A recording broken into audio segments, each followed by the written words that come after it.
வினோத வாய்ஸ் நேயர்களுக்கு வணக்கம். நான் உங்கள் கிருஷ்ணவேல். நாம் இன்னைக்கு இன்று மாலை எதை பற்றி பார்க்க போகிறோம் அப்படின்னா, மத்திய பிரதேஷ் இந்தூரை சேர்ந்த சோனம் என்ற பெண்மணி திருமணமான உடனேயே ஹனிமூன் போகலான்னு கூப்பிட்டு போய் கணவரை போட்டு தள்ளிட்டாங்க. ஒரு நடந்து 2-3 நாள் ஆகுது. இதெல்லாம் ஒரு நியூஸாக, இதை போய் என்னத்தை பேசுறதுன்னு பார்த்தா வட இந்தியா பூரா இது தான் பேசிகிட்டு இருக்கிறாங்க. கேட்பதற்கு மகிழ்ச்சியாக இருக்குது. எதுக்காக பேசுகிறாங்களே அப்படின்றதுக்காக. முன்னாடிலாம் இதெல்லாம் பேசவே மாட்டாங்க. அதுலேயும் குறிப்பாக இறந்து போனது பெண்ணாக இருந்தால் சுத்தமாக பேச மாட்டாங்க. இப்போவாது இந்த விழிப்புணர்வாது வந்திருக்கேன்னு சொல்லி மகிழ்ச்சி அடையலாம். அது என்ன அப்படிங்கிறத விரிவாக நம்ம பார்க்கலாம். நம்ம வீடியோவில் அடிக்கடி நம்ம அப்புறம் நண்பர்களே புத்தகம் வாங்குன்ற போடுறதெல்லாம் நிறைய பேர் கேலி பண்ணுறாங்க. கேலி கிண்டல்லாம் பற்றி நம்ம கவலைப்பட வேண்டிய அவசியம் இல்லை. எத்தனையோ காமெடி பண்ணுறவங்க சேனல்லாம் என்ன பண்ணுறாங்க, என்ன சப்போர்ட் பண்ணணும்னு நினச்சிங்கன்னா நீங்கள் பணம் அனுப்புங்கன்னு கேட்குறாங்க. நம்ம என்ன பணம் அனுப்புங்கன்னு கேட்குறோமா? சேனல் நடத்த பணம் தேவைப்படும். அப்படி தேவைப்படக்கூடிய பணத்தை நீங்கள் புத்தகம் வாங்கினால் உங்களுக்கு புத்தகங்கள் வாங்கிய அந்த புத்தகங்களாகிய அறிவாயுதம் உங்கள் கைக்கு கிடைக்கும். அதன் மூலமாக எங்களுக்கு கிடைக்கக்கூடிய பணத்தை வைத்து நாங்கள் இந்த சேனலை நடத்த முடியும் அப்படின்னு தான் நம்ம சொல்கிறோம். ஸோ புத்தகம் வாங்குங்க அப்படின்னு நான் கேட்பதில் நான் கூச்சப்படவில்லை. அதை பார்ப்பதற்கு நீங்களும் சலிப்படைய வேண்டிய அவசியம் இல்லை.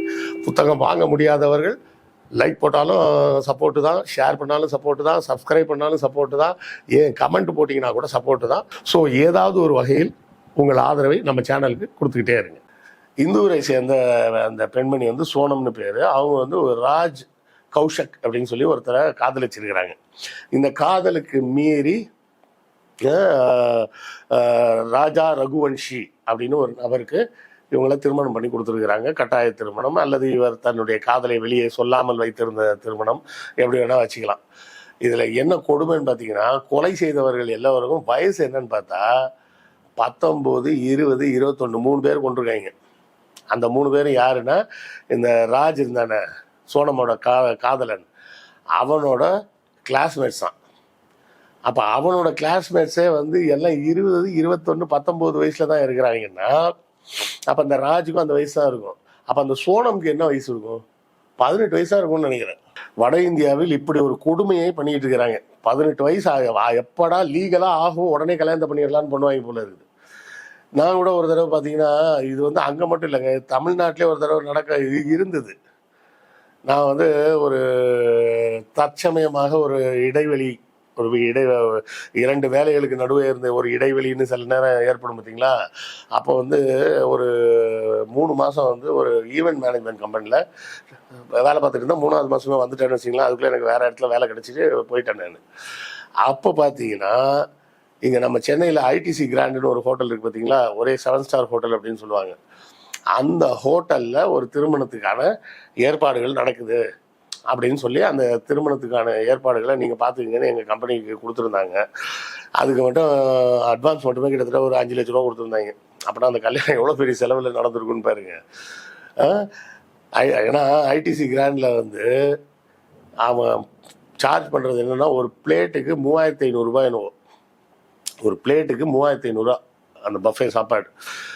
அதில் என்ன கர்மம் இருந்தாலும் ஒரு மனுஷன் வயிற்றுக்கு தானே சாப்பிட முடியும். 3500 ரூபாய்க்கு ஒரே மனுஷன் சாப்பிடலாம் முடியாது.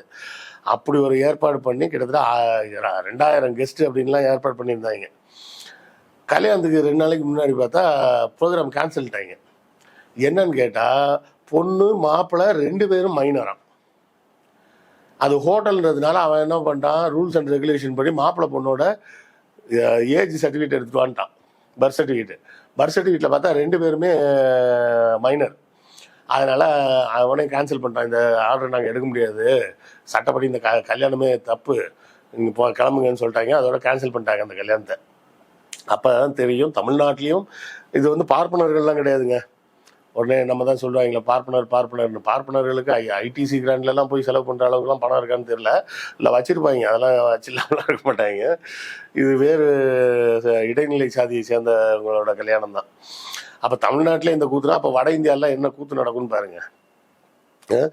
நமக்கு தெரிஞ்சாங்க ஒரு பக்கத்தில் ஒரு சூப்பர் மார்க்கெட்டு, அந்த சூப்பர் மார்க்கெட்டில் ஒரு பையன் வேலை பார்க்குறான். வயசு என்னடான்னு கேட்டால் 20 வயசுன்றான். கல்யாணம் ஆயிடுச்சான், 3 பிள்ளை இருக்குன்றான். 20 வயசில் எப்படி 3 பிள்ளை பெற்றான்னு தெரியல.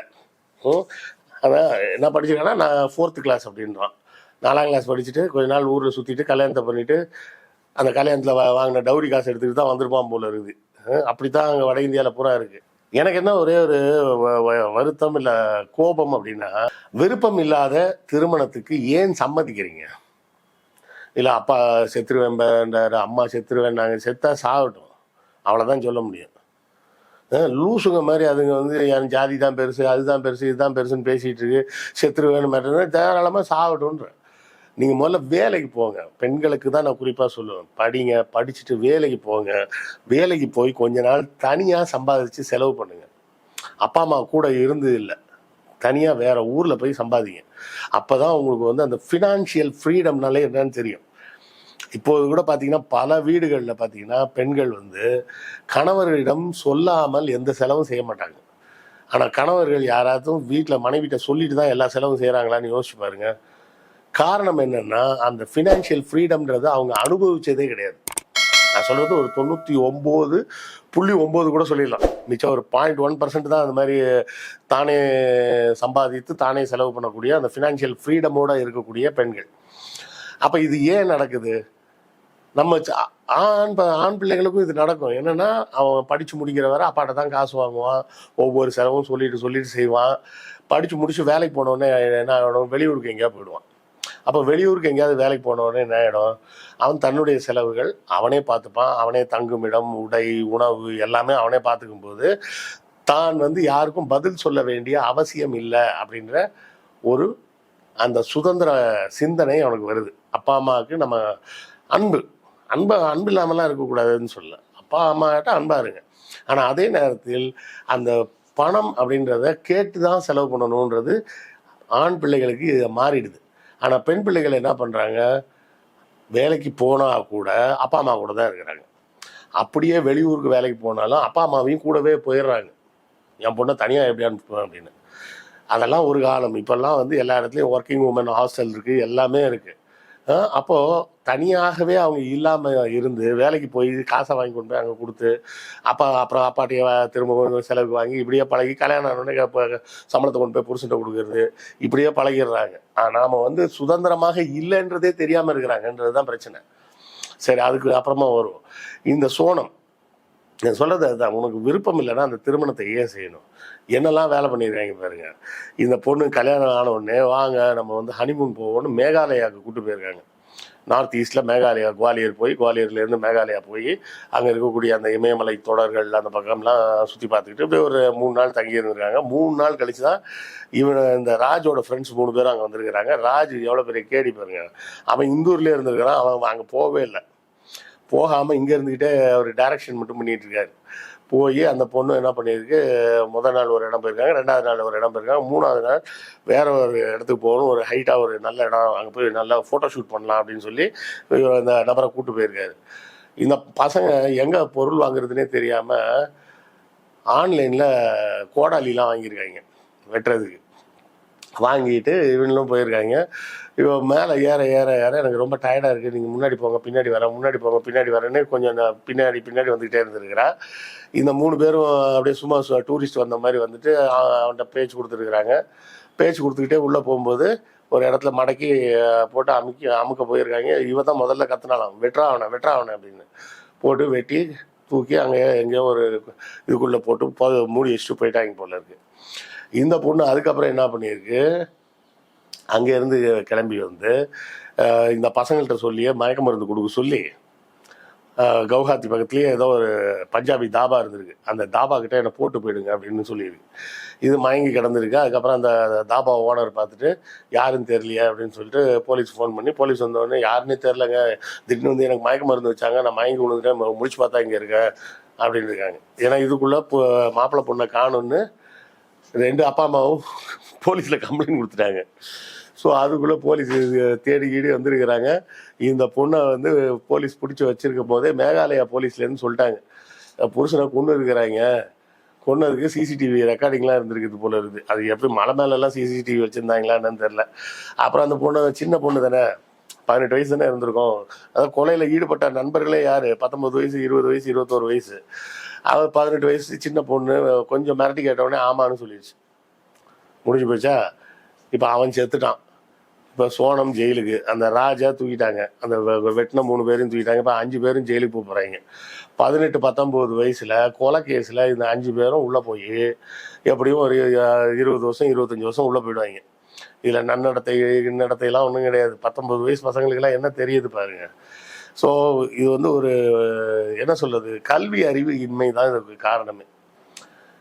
கல்யாணத்தை பண்ணிட்டாங்கன்னா அவனை கொன்னாதான் வேற வழியா அப்படின்னு யோசிச்சிருக்குது பாருங்க அந்த பொண்ணு. அவனை கொன்னுட்டா என்ன ஆகும்? அவனை கொன்னுட்டு அதுக்கப்புறமும் நீ வந்து பழைய காதலனை கல்யாணம் பண்ண போனா அப்போ மட்டும் ஊரில் இருக்கவங்கலாம் தப்பாக பேச மாட்டாங்களா? ஸோ இது வந்து புரியாமையால் நடப்பது. இந்த திருமண உறவுகளில் நல்லா புரிஞ்சுங்க ஒரு விஷயம். ஒரு திருமண உறவில் ஒரு ஆணும் பெண்ணும் ஒத்து போகிறதுன்றதே ரொம்ப கஷ்டம். ஒரு ஆணுமோ இல்லை ஒரு பெண்ணுமோ கூட ஒரே வீட்டில் ஒன்றா வாழ்றது கஷ்டம் நண்பர்களாகவே. ஏன்னா ஒவ்வொருத்தருக்கும் ஒரு ப்ரைவசி இருக்குது. அந்த ப்ரைவசி இன்னொருத்தரோட இதுக்கு மேட்ச் ஆகாது. அப்போ இதெல்லாம் ஒத்து போய் மேட்ச் ஆகி ஒன்றா ஒருத்தர் குடும்பம் நடத்துறதுக்கே சில ஆண்டுகள் ஆகும். சரியா? அப்படி இருக்கும்போது உங்களுக்கு ஒத்து போகும் மனம் இல்லை அப்படின்னு சொன்னால் பிரிஞ்சு போயிடுங்க. இந்த கொலை பண்ணுறது இதெல்லாம் வந்து உங்களுக்கும் கேடு. இப்போ உள்ள சூழலெல்லாம் வந்து கொலை பண்ணிவிட்டு அவளை ஈஸியெல்லாம் மறைக்கலாம் முடியாது. உலகம் பூரா சிசிடிவி இருக்குது, எல்லா விஷயங்களும் ரெக்கார்டடு. உங்களுடைய அன்றாட நடவடிக்கைகள் எல்லாமே எல்லாராலும் கவனிக்கப்பட்டு தான் இருக்கும். ஸோ இதெல்லாம் தேவையில்லாத வேலை. பிடிக்கலையா பிரிஞ்சிருங்க, பிரிஞ்சு தனியாக போங்க. அப்புறம் கொஞ்ச நாள் கழிச்சு சேர்ந்து வாழணும்னு விருப்பப்பட்டால் சேர்ந்து பாருங்கள். இல்லை மொத்தமாகவே ஒத்து வராதுன்னா டைவர்ஸ் வாங்கிட்டு போயிடுங்க. அப்புறம் வேற ஒரு திருமணத்தை பண்ணிட்டு நிம்மதியாக வாழ்கிற வழியை பாருங்கள். இதை போன்ற இந்த கொலையில் ஈடுபடும் விஷயம்லாம் ரொம்ப ரொம்ப தவறான செயலாகத்தான் பார்க்கப்படுகிறது. இந்த பெண் பாவம் 18 வயசு தான் இருக்கும் போல இருக்கு. எதனால் இந்த முடிவு எடுத்தது? இந்த பெற்றோர்களையும் சொல்லணும்.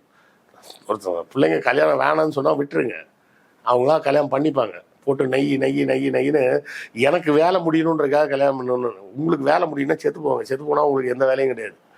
சரியா? உங்களுடைய எண்ணங்களை இப்போ குழந்தைங்க மேலே திணிக்காதீங்க. அவங்களுக்கு உள்ள விஷயங்களை பண்ணட்டும், படிக்கட்டும், உலகத்தை பார்க்கட்டும். உலகத்தில் நிறைய விஷயம் இருக்குது கல்யாணத்தை தாண்டி. சரியா? கல்யாணம் என்பது அதில் ஒரு பார்ட், அவ்வளோதான்.